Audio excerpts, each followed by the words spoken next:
Hi, welcome to the Talking Michigan Transportation Podcast. It is Thursday, October 22nd, and today we are focusing again on crashes at road construction sites. We're doing this because in recent weeks, 2 more Michigan road workers were killed while doing their jobs on Michigan freeways. 26-year-old Zach Morissette, a 3-time cancer survivor, died from injuries sustained when he was struck by a vehicle while working for Macomb County on I-94, and Jeremy Seitz was working for a private contractor on I-69 south of Lansing when he was killed. He was 40 years old and the father of 3. So first, I'll be talking with Michigan Governor Gretchen Whitme about why this topic is important to her and her ambitious Rebuilding Michigan plan. Then, we'll hear from Steve Wessels, a veteran MDOT maintenance supervisor who has seen a lot in his years working alongside traffic. But first, let's hear some of what Governor Whitme had to say on a video MDOT produced on the topic. The next time you're on the road and approach a construction site, put yourself in the shoes of those people in the orange vests and hard hats. They want to go home to their families tonight, just as we all do. As my friends at MDOT would say, when you approach a work zone, please drive like you work there. So once again, I'm really pleased to have with me Governor Gretchen Whitme to talk about work zone safety and why it's so important in the wake of some very horrible incidents recently. Governor, you participated in a video that MDOT produced on this issue, and it's something that's pretty much never been done before to have a governor talk about that in such passionate and strong terms, and we really appreciate it. Can you talk about why this matters to you and your crusade to fix the roads? Well, I want to first say thank you and tell all of the incredibly hardworking people at MDOT how much I appreciate the work that they do. Every day they're working to fix the damn roads, but we got to make sure that we do it in a safe way, that the public understands how important that is. And I think, rebuilding Michigan means more than just, simple road projects. It means more workers on the road. It means more families who want their loved ones to come home to them. And it's really important that we recognize that, we educate the public, because no one wants to be that driver that strikes a worker because they weren't paying attention or because they were texting or because they didn't know they need to drive slower in a work zone. And that's why I think it's so important for so many reasons that we take this on, we educate the public, and we hold people to a higher standard, because these people that are putting themselves in danger to make life better for the rest of us deserve no less. So you've had the very painful task of having to call some of the relatives of some of these fallen workers, and I know it's very important that you do that, but can you talk about why you do that and how you do it, I guess?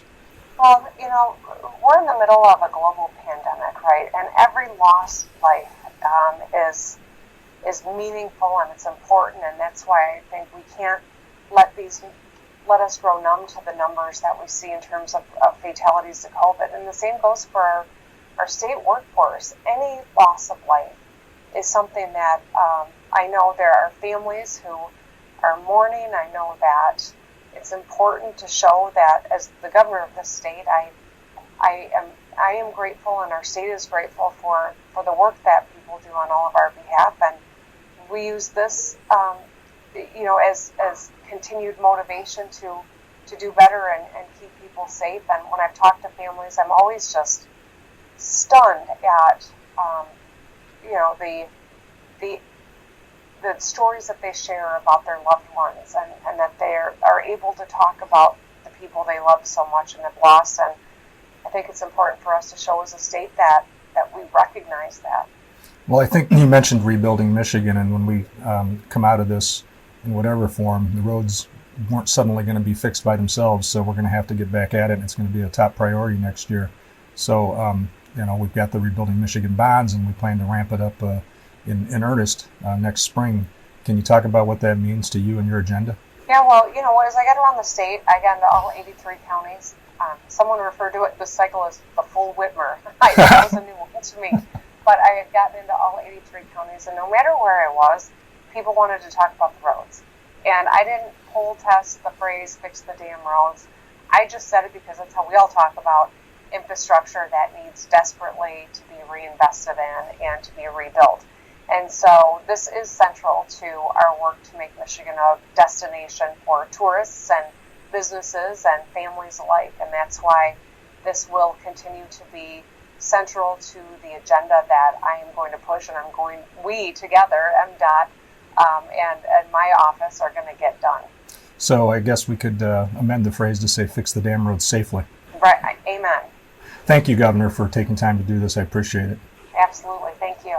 I hear that all the time, and it's something that happens at my office. That's not the case when many of us go to work in our office, and there's not much we have to worry about. But what if your office looked like this? Cars whizzing by only inches from you while you work, and many drivers are not following work zone signs and speed limits. That's their office. The hard-working men and women rebuilding and maintaining Michigan's roads. You put these workers' lives at risk every time you enter a work zone. So do your part. Give them a break, slow down, and pay attention, especially when and where workers are present. As promised, I'm back with Steve Wessels, an MDOT maintenance supervisor in the Grand Region, which includes the counties surrounding Grand Rapids. Steve's on the front lines of road maintenance, and he's seen a lot over the years. So, Steve, thanks for helping to put a spotlight on this issue. So, I've been with MDOT 23 years. I started when I was 20 with MDOT up in Reed City. I worked in North Region for 18 years, and then I worked my way up through. I worked on various region crews. I worked in one of the jobs I did up there is I worked a catch basin clean out. So I actually worked in every county in North Region, all the counties, all the cities, and cleaned all the catch basins throughout the whole North Region. So in doing so, it gave me opportunity to meet a lot of people. I oftentimes worked with county employees and city employees, and so I learned a lot of different areas, different types of operations. Well, just so folks have a geographic understanding, the MDOT's North Region is pretty much everything north of US 10 in the northern lower peninsula. So it's a pretty vast stretch, and it's a lot of counties. Yeah, exactly. It was there was 23 counties. That was before RPI, and we did that, and we cleaned 4,500 basins. We either checked or cleaned throughout the year, and that was in every county. So we worked with a lot of contract agencies through there. So, like I said, it gave me an opportunity to meet a lot of people. And when you're dealing with different entities throughout there, they have different regulations. They follow different rules. They follow different protocols for their safety. Whether it be PPE, work zone safety.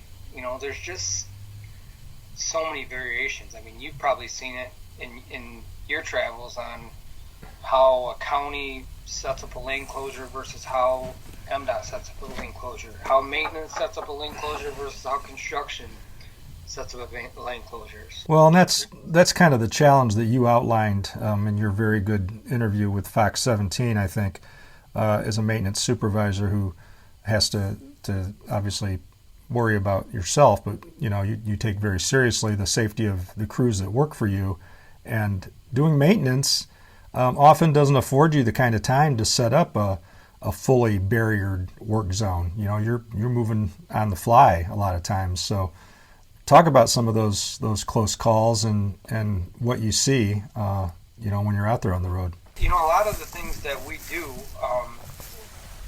we tend to be as less of an inconvenience as possible to the motoring public, and sometimes I wouldn't say that we take risks, but a mobile operation has less restrictions. We can do a moving operation and maybe only put up one or two signs and utilize our vehicles for our illumination and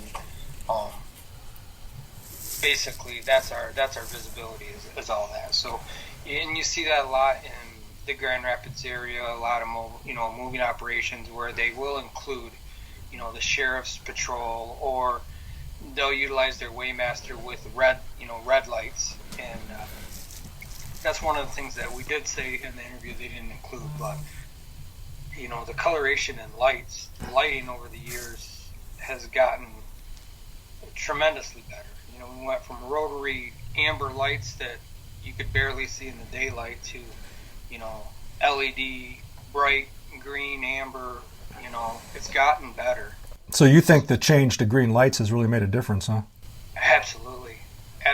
I mean, I've always said that when you think about it and you've got a garbage truck that runs around with a blinking yellow light, you've got an oversized load with semi that's going from Kansas to Canada, and they're driving down the freeway with blinking amber lights. You got the mail lady that's got a blinking amber light. How do you distinguish the difference between somebody that's out of the truck, filling a pothole, standing in the roadway, or somebody that's in a seatbelted vehicle driving down the road? You know what I mean? There's no variation, and at least this gives us a distinct difference. So people can say, hey, that's a green light. That's probably somebody standing outside of the truck or possibly stopped in the lane of traffic. No different than, for years, if you've seen that rotating red bubble, you knew that was a state cop. If you've seen, red and blue, you knew that was a county or a city cop. There's just this, I don't know, it's a knowledge that you get of who it is, and you can tell who it is just by the coloration and lighting. And I think the green lights have been very helpful, to be honest with you. Well, talk a little more about some close calls you've seen. I mean, you've probably been in a situation where, you had a split second to realize that somebody was going pretty fast, maybe veering, and maybe you caught eye contact at the last minute. What's that like to think, that this person, it's certainly not personal, but they're driving through your workplace, as we talk about a lot, and we talk about in our video, Drive Like You Work Here. What's that feeling like?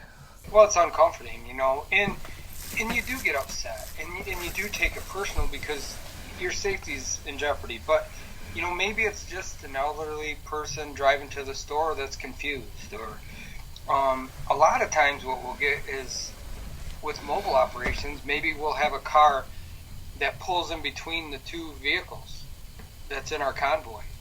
And then a lot of times people will follow the leader, and then next thing you know, you got people stopped, and two people are trying to get into the convoy, and somebody else is trying to get around them, and then they get impatient, and you hear honking horns and people yelling at everybody, and it's just, it can be hectic. They want the roads fixed, but they want them fixed at night while they're sleeping. Exactly. That's what we've always said. They want to wake up in the morning and all the road work's done, all the snow's pushed back, the roads are clear, and they can drive 80 to work. And 80 is slow nowadays. I agree with you. I mean that project that you're specifically, doing that story, that work on 96 between Grand Rapids and Lansing. I mean, that's just a heavily traveled road, and even with traffic down because of the pandemic, I'm sure you've noticed that, we've talked about this a lot, and nobody can quite put their finger on why, except that early on there was less traffic and people got in the habit of driving fast, but they're still driving fast. Absolutely. And it was weird. Like, we've been first responders, and we were essential throughout this whole pandemic. So I work in Hastings and I work in Grand Rapids, and I travel every day through those areas. And it was so different how when nobody was on the road, you just, the traffic, the accidents, the volumes, everything was reduced. And I didn't really notice it at first, but we also get, I get alerts on any closures or traffic delays or anything like that through Kent County or Berry County, and I was hardly getting any emails. And then all of a sudden it was like when things started opening up and people started going back to work, it was like the emails started to compile more and ding more often, and accidents were happening, and it's just, and now it's almost back to normal, you know. And I know that traffic is still reduced, but it's closer to what it was than earlier, you know, months ago. No, absolutely. Yeah, it's recovered a lot. Well, what do you tell folks, you know, that since you've been at this and you're a veteran and you bring on younger people every year, and you obviously have all kinds of training that you do related to safety specifically, but, you know, what do you tell people to try to impress upon them that you know, you've got to keep your eyes and ears open. You can't count on those drivers to watch out for you. How do you impress that upon a younger person going into maintenance work? We try and tell them not to get too comfortable. And, you know, we want people, it's a double-edged sword. You want guys that aren't afraid to work out in traffic, because if they're nervous, they're not going to do a good job and they're not going to do quality work. But on the same note, you don't want somebody that's so comfortable that they're going to be running a broom out into a live lane of traffic and getting hit, you know what I mean, where they forget where they are, you know. So you always want to be cautious to your surroundings.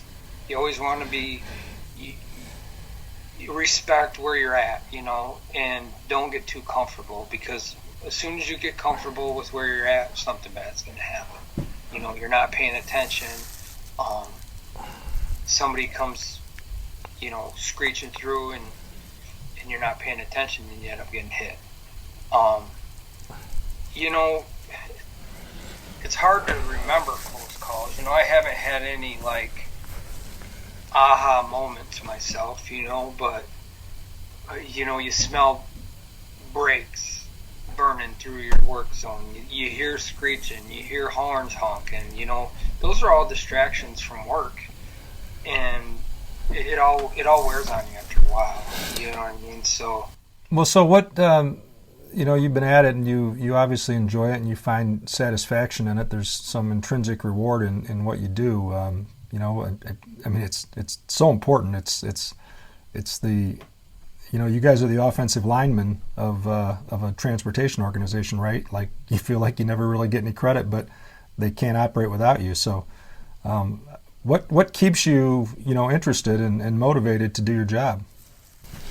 Self-satisfaction. You know, we get to drive down the road and we know what we did. You know what I mean? You know, hey, I did that project, or hey, we did that project last year. It's really holding up good, or, you know, boy, that didn't work. You know what I mean? And it's on all ends. You know, we do things that are great, and we do things that aren't great. You know, everybody does. So a lot of it is, you know, I always tease people. I'm like, you know, when you work for the state, you don't get a turkey at Thanksgiving, but, you know, you get the self-satisfaction of knowing that you kept people safe on their way to their, you know, Christmas dinners or Thanksgiving feasts and stuff like that. You know, it's just one of those things. It's more an internal thing, and it has to be built in you, because if you expect something out of it, you're going to be disappointed.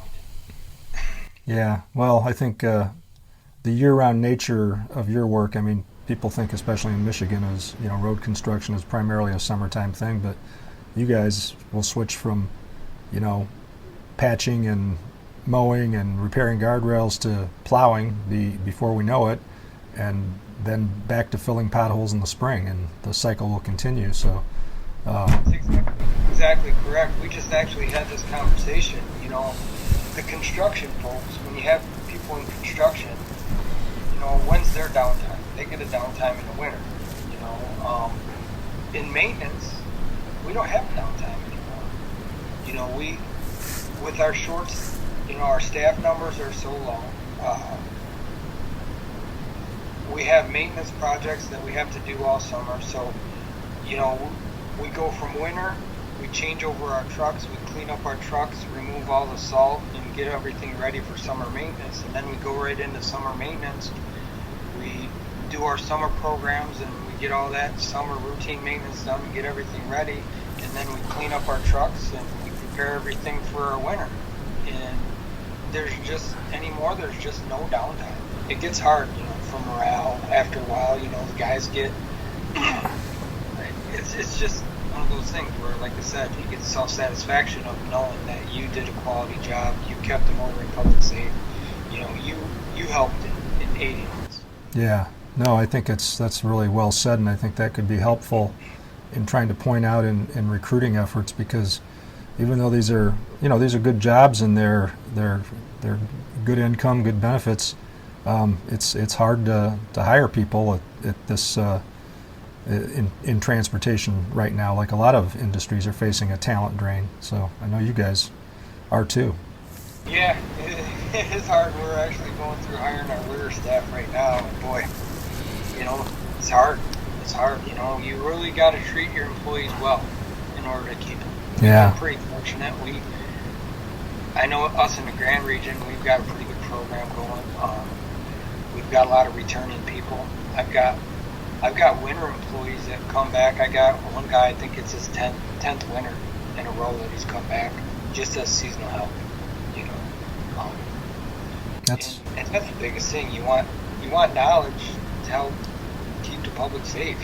Absolutely. Well, Steve, thanks for taking the time to do this and helping us to put an emphasis on this. This is a drum we're gonna keep beating, and I know the governor's very committed to this because she ran on fixing the roads, and she knows that the people that fix the roads have to be safe. So you're helping to underscore that message, and I appreciate it. Yeah, anytime, anything you need, I'm willing to help.